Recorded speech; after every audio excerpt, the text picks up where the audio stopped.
Hello, what's up mga ka-J-Vlog? Welcome ulit sa panibagong video. And for today's video, bibigyan ko kayo ng 5 reasons kung bakit magandang i-purchase itong Infinix Hot 60 5G Plus. So tara, pag-usapan natin. Hanap ba kayo ng murang 5G ngayon 2026? Ito magandang i-suggest sa inyo yung Infinix Hot 60 5G Plus. Ang maganda sa smartphone na to is sobrang mura niya lang at meron na siyang MediaTek Dimensity 70 series, kasi usually ang nakikita natin mga is 6 series, di ba, ng MediaTek Dimensity. Ito 7 series mga ka-J-Vlog. At parang to be honest nga, parang silent release to ginawa ni Infinix. Walang ganong ingay itong Infinix Hot 60 5G Plus, pero still available po ito sa online or sa official store ni Infinix. So dito lang yung bibili niyan. Itong link dito sa gilid ng ating video, bagsak presyo nyo lang makukuha itong Infinix Hot 60 5G Plus. Pero real talk itong color na to, may amoy. May scented yung kanyang back cover. Yun yung malupit.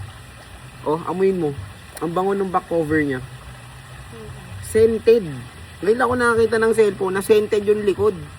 Oh, hindi siya amoy leather Amoy pabango. Yun yung isang maganda talaga sa Infinix. Pag design and ergonomics, finofokusan nila yan kahit mura.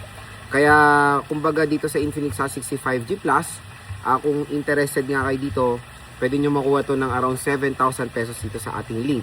Ang maganda dito, 8GB, 256GB of internal storage na po ito mga idol, di ba?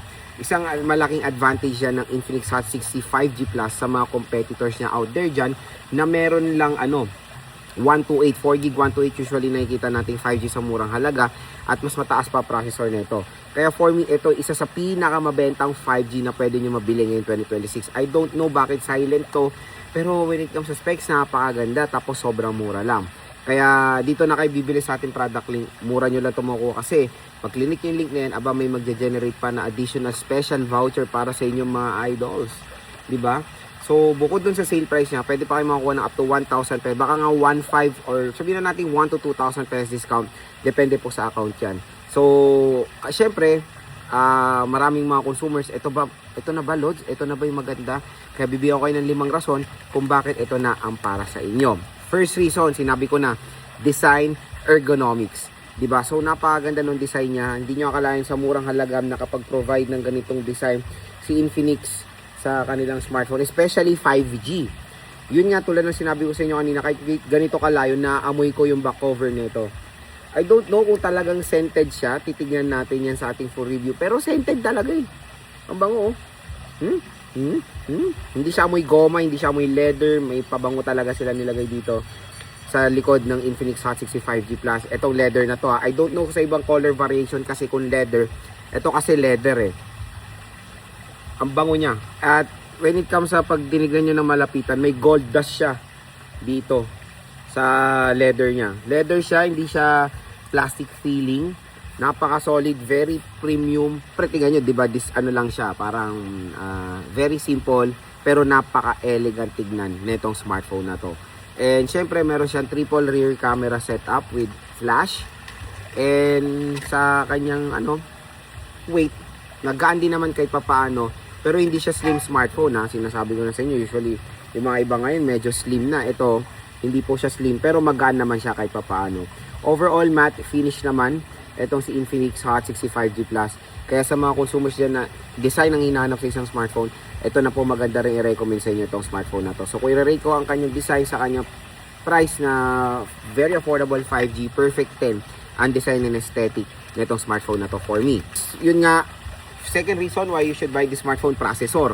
So yung processor ng iba is MediaTek Dimensity 6300. Ito is MediaTek Dimensity 7020. I don't know, hindi ako sure kasi 70 plus din yung yung Poco M7 Pro So parang ka-level niya yung Poco M7 Pro mga idol when it comes sa processor. Kaya biruin mo 7,000 pesos sa kapag offer ng ganitong Dimensity. Kaya okay to for gaming. Casual things, hindi po siya mabagal, basic task, kayang-kayang handle nito. Pero stay tuned lang, syempre gigame test din naman natin itong si Infinix Hot 60 5G Plus sa mga iba't ibang games.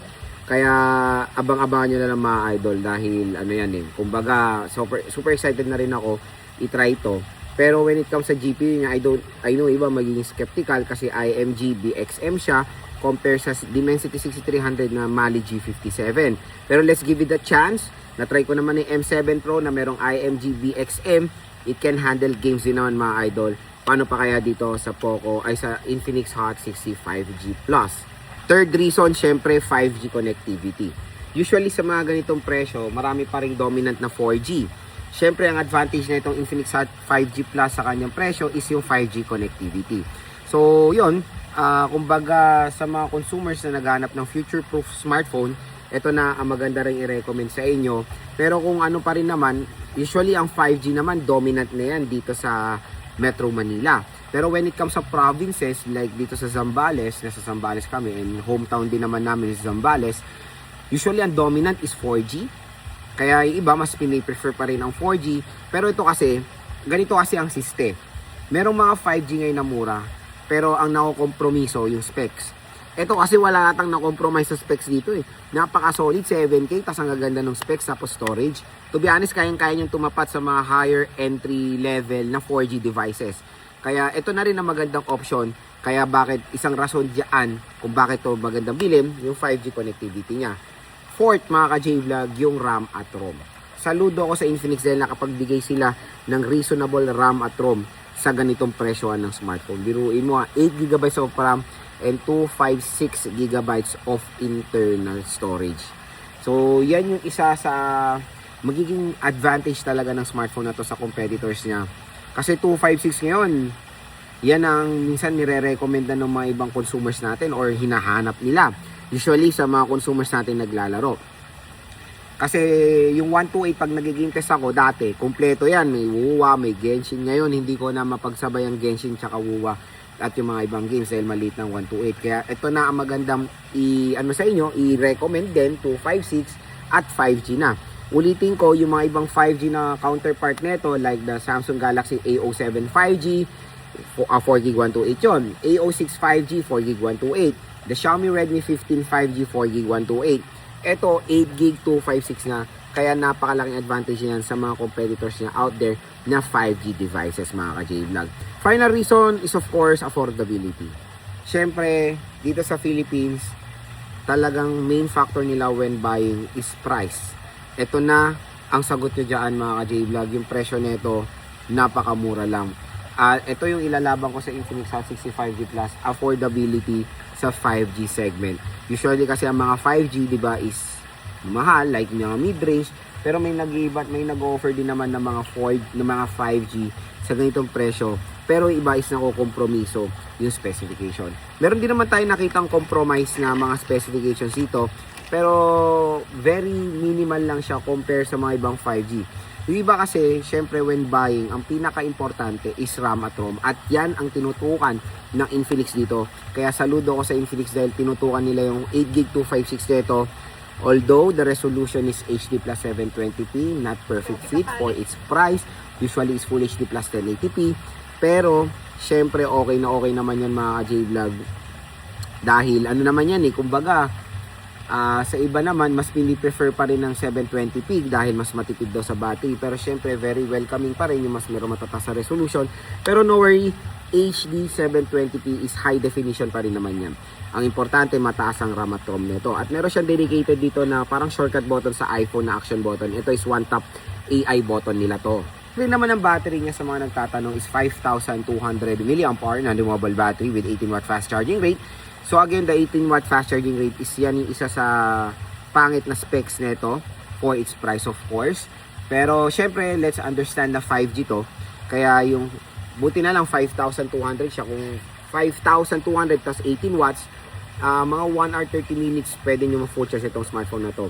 When it comes sa battery niya, hindi naman po maliit pa ang 5,200. Malaki pa po yan ngayon 2026. And even 5K, kinukonsider ko pa yan na malaking battery capacity.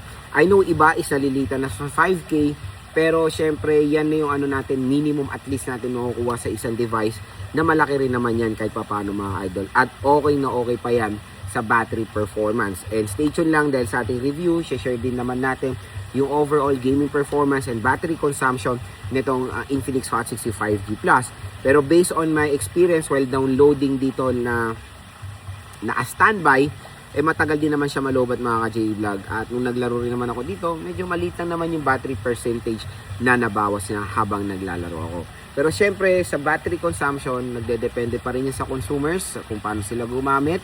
Kung straight gaming kayo, definitely mabilis siya malobat. Pero kung casual things, day-to-day tasks lang naman ang ginagawa nyo, posting, watching movies, paniguradong aabot din naman ng isang araw ang battery netong si Infinix Hot 60 5G Plus.